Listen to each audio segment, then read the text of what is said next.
who is Ramtu Abdallah is a born and child grown of Kibra. I think tumezaliwa hapa kwa Kibra in Makina Toy village. Since our childhood mpaka saizi, we are still there. And this is where we belong, and this is us. Kibra is us. In brief, I think the issue of 288 came after the long struggle. The struggle is all about the Nubian land. At my childhood, I think at the age of 12, 13 years to 14 years, I'm one of those lucky young people for community, because I used to work with my grandfather in the community meetings. I remember when I was 14 years, I attended one of the elders meeting somewhere at Banker's house. And recently I just visited Banker's house with the task force quest on the same note of addressing the issue of Kibra. So a lot of memory raised up. When I was 14 years, my grandfather took me there. And during that time, it was through the slum upgrading process.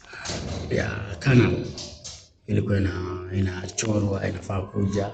So the Nubian people and elders were involved in it, at least to show they accept this thing to be built, despite and the issue of the Nubian of the title was still in process. By then, the title was not yet out, even though allotment was not yet out. But the good part of it, by then, grandfather aliniambia, by then they already done the demarcating of the 300 acres of the Nubians. Because as to him, the acreage of Kibra by then was 700 and something. And through the engagement with the government, they settled that the Nubian will be given the 300 acres. Leo 300 acres ndo walikuwa shafanya demarcation, wameka beacons on the 300 acre. So from there, that when ilianza the process. I think I was 14 years by that stage.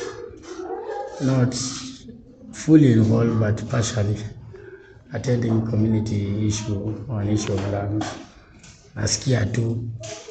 But yeah, you cannot give a sentiment, but you're getting involved. From then you move forward until somewhere when the PDP, the first physical planning of the Kibra, ile kitu babu yangu hapa ananiambia washafanya demarcation, was officially gazetted. And it was a massive impact to the community. So the community, it was gazetted surprise. The community just see through the Kenya Gazette. The Nubian land have been gazetted the 300 acres. So the government were ready to give out the title deed. So through the process of the gazettement, the community settled down and tried to see if they can come up with a team who can be agitating the issue through the process slowly by slowly. So as one of the concerned Nubian, young Nubian, when the community meeting was called at Kibra Academy, I attended as one of the young people. But I was much concerned with issues. Ungenipata singekosa this meeting about the issue of land. I was just there. Maybe I cannot comment, but I was just there. So perhaps during that day when I visited that meeting, the name was selected. I think the team which was concerned was Bawaki, Elders, and the other group. By then, it's quite much involved in any other group. I was doing my own things, come a young person. Anyhow. So, consultation was done. At that point, the name was mentioned that would have formed the first task force team to go through the PDP on what of the objective and the feasibility. And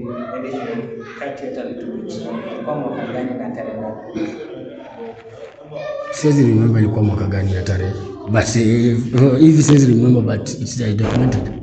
Nikaona through the document naweza ona And so from there, the team was formed. Wakaform, I think Bawaki, Zidigua, Nubian Right Forum, elders, with other stakeholders, KLC, give their representative to that team to formulate a team that will form a task force for PTA process for commission. So there was a gap of a young person in that team. So through the consultation, we didn't know what is happening. So to that meeting, I was surprised after calling all the names, all the names that pinpoint. I turn up. I was that young person who was anointed and nominated by those leaders. I didn't know. In fact, I was surprised. By then I was only 20, I think so. 21 years. Probably they picked me because at the end of the day, I was more involved in those issues of community. But I cannot maybe, unajua unaweza kuja kwa meeting, msikie, comment yako labda ni moja chache, but you know that physically. So from there, I was selected on within that team to represent the interests of the young people. And then I was surprised because again immediately we were asked to swear by the Holy Book. So I saw everybody going taking the process, taking the oath. I was pia mimi kabidi nichukue the oath. Hapo ndo tulianza sasa fully. From there ndo nilianza fully kwa concern about the issue of this 288. By then it was 300, the physical planning development, which was gazetted by the government for 300. Coming new to that desk ya wale watu, tukakaa chini, tukapitia all the process. And I remember there's a lot of challenge for the process. And the biggest challenge was through the other stakeholders. And the stakeholders of Kibra, the structures owners, who are very strong, challenging. The Nubian should not only be given that title, even the other consideration of the other community must be involved. But good enough, the elders were there, they give a brief history of how the Nubian were here. So formally, ukiona kwa reality, the Nubian deserve it.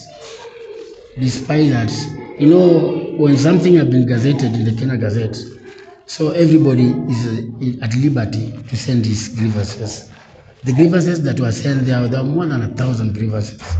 All of them were against the Nubian being given this title lead. But likely, I'm not that heckling or doing or supporting, but this KLC chairman, Yahya said it.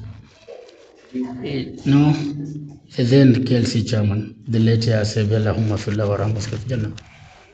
This old man wrote one letter. This letter turned out to be significant in the other letters. I was surprised. Out of bunches of letters, because so they were picking them randomly. Perhaps the KLC chairman letter, Mr. Yahya said it, was set aside. After that randomly, ukisomwa ni against the Nubian, hii ni against. After hiyo yote, ule mtu akawa na collect akasema, I know all of these are against it, but let's turn to this one. Hiyo moja akaipick. The letter give a brief how the mileage the Nubian come from, and this was a happy moment for the Nubian to achieve that piece of land, that portion of land, and it turned out barua ya KLC chair imeshinda hizo barua zingine zote in terms of weka uzito. Got notes. Now there is need of this thing to be given. This one letter give a lot of meaning to all these other letters which went against the Nubian being granted the opportunity and the space. So the ministry concur the late chairman here said later they went for and pushed for the title deed to be given. So before the title deed to be given, kuna vitu zilifunguka moja mbili tatu. You cannot be given a title deed without a allotment letter. And interestingly, this is for the first time. I think mimi ndo nitawaambia tu, even the other wazee waambia hii. Prior to receive the title, there was an allotment which was released for the 300 acres. And to the wisdom of these two elders, the late Yaya Sebi Allahumma fillah wa rahmatullahi and the late Yaya Sebi, they did not reveal this thing to anyone. And their wisdom later, I realized these guys have a great wisdom which solved the community. Because by then, wangekuja waanze kubrag tuna allotment ya 300 acres hapa. Ungeona tu the reaction from the other community, even within us yenyewe. Ingeketa a lot of anxiety within the community.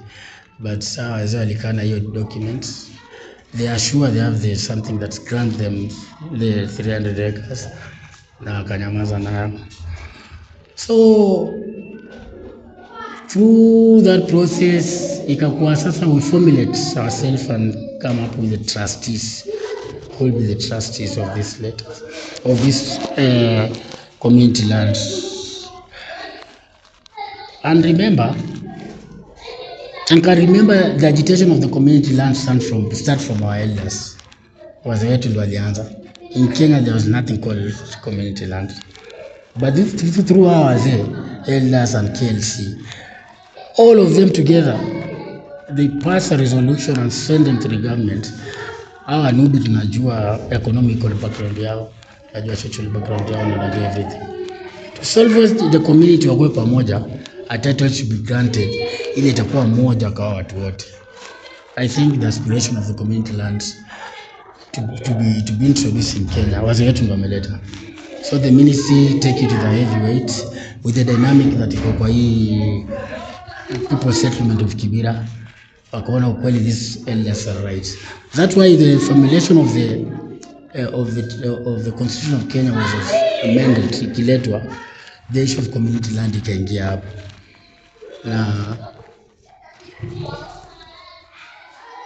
Na through the process we to benefit these 300 acres. It was meant to be 300.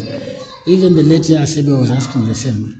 Even I'm sure even Isa Bifaraju alichukua tu hiyo title lakini aliuliza the same. Because again, all of us know about it was meant to be 300.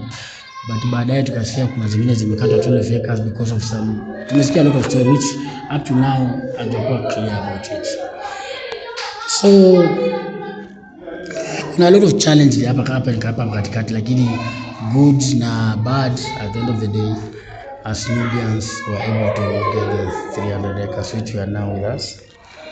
And I was one of those people who went around within the community at every village to pick a representative to be a trustee. Because at first tulikuwa tunataka kusettle kwa those two, lakini tukaona wacha to devolve power. Because pale kwa ministry kulikuwa na jina ya tu, the chair of the narrates, na kulikuwa na jina ya Yaya Sebi, na alikuwa ameproposiwa kwa the first and then we add the rest. Lakini tu watu wa consensus, even them tukaenda baadaye tukakaa na hao na consensus as the task force which was formulated by them.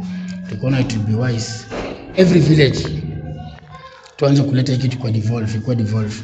Every village to have that representative and every village to give us one person. That's why if you see the first trustee very well, watu wengi wako involved, but we're going to that village na announce those who are there, ule atachaguliwa, that is the person we're going with him, regardless of his education background or whatever. Yes, I mean, you come up with the 13 villages. What is the criteria for making a certain area to approve? It was not meant to be 13 villages. The issue of 13 villages was just introduced in the amended trust deeds. by the caucus team. But at first we leave it at the village level. We focus on the undeveloped area, which is Toi, Kambilendu, Kambialuru, Makongeni, Makina, Kambimuru, and Lindi. And by then, we divide Lindi into two. Because Makongeni, Lindi, and Mashimoni. Mashimoni was also involved. But Lindi we divided into two. Simply because we realized there's some class of Nubians which were meant to benefit of this process. They were not in that target area, the like of Soweto and Saba. So Lindi A, it was meant for them to resettle all on Ibakapo Lindi. And then Lindi B, that we formulate, it was meant to resettle those people living in Laisaba or Soweto, all of them at Bidalike. Because again, we are looking at a point, we didn't want to leave any gap at that peripheral area of the 288 acres that was being given to us. We see the like of the aspect of Undugu. Huko yote hakuna Undugu. So at our wisdom, sitting by the table, tasema okay, hiki kitu ni yetu kisha na tushapewa ni yetu. Na tuweze onyesha serikali pale hakuna watu wetu. The only option you have, si kuna Laisaba wamekatwa nje. Wako kwa hiyo peripheral. Despite Laisaba will benefit the housing projects happening in Laisaba. Pia Soweto will benefit, but we need to involve them. That's why we create that Lindi B for them to be there. So the issue of villages, for me, I'm not concurring with the 13 villages. Me, I'm one of those people. Nasemaga, your 13 villages is a criterion interest developed to live in 13 villages. The villages that tunajua, there are these undeveloped areas, which I mentioned. The Toi, Kambilendu, Kambialuru, Makongeni, Makina, Kambimuru, Mashimoni, Lindi, and 9. These are the villages that we recognize. But the other one, the interesting later on the caucus. The caucus tutafika pali yao, but to their wisdom, wakaona the issue of Karanja being given a village, Forgiza being given a village, Olympic being given a village, and Iron being given a village. These 4 villages were meant formulated by the wisdom of caucus. And Makiu, even caucus did not have an engagement with the community, because if they could have engagement with the community, yangefikia hapo to raise those villages. Now, up to hapo pale tulifikia, we see the first deed talk about villages, but we did not mention it specifically, because again, by then there were no clear demarcation of the area. So waiting for a clear demarcation so that we can formulate the real villages inside it. So, if I get you correctly, you are involved in creating the first trust book. Yeah, perhaps I'm involved in creating the first trust book. But this trust book, when I become a long-term resident. You know, the issue of long-term residence, we discussed it before it was amended. I think the idea comes from within us, the long-term residents, because again, we are talking about the Nubians. Now, the Nubians are the real stakeholder, the real original owner of this thing. What about the likely other community like the Somali or Swahili who have been here? You see, kuna Somala, the aspect of Somali who have been living here. Like the word from Mushima, I think Shafi talk about the other Borana community living within us. They have Muslim in practice. The other of three tribes, the Islamic tribe that have been living within us. I think you are contradicting yourself, because you also talked about the 300 and the 400 acres, which the 400 acres was supposed to relocate the non-Nubians, not non-Muslims, non-Nubians, to the other area. So they were supposed to be included in that list to be taken to be relocated. You are right. You are right. You are totally right. So the point of long-term residence lies there to include other related aspects of other types. Because the same question you have been asked, the same question nakwambia saizi, you are asked by the minister himself Ngiru.